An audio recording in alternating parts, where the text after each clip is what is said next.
Халықаралық бастамашылықты қолдауда Қазақстан Республикасы Ішкі істер министрлігі қоғамдық және үкіметтік емес ұйымдармен бірлесіп, ағымдағы жылғы 29-30 шілдеде адам саудасын бірге тоқтатамыз атты ақпараттық науқанын жүргізуде. Профилактикалық акция шеңберінде тақырыптық бейнероликтарды трансляциялау, адам саудасының проблемасы туралы ақпаратты және 116-16 сенім телефонының нөмірі бар тарату материалдарын тарату көзделуде.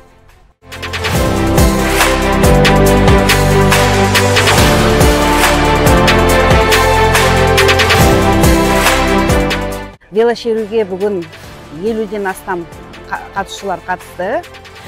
Осы велошерудің мақсаты осы адам саудасының мәселесі бойынша ақпарат беру, қиын жағдайға ұшыраған адамдарға көмек көрсететін ұйымдар туралы ақпарат беру.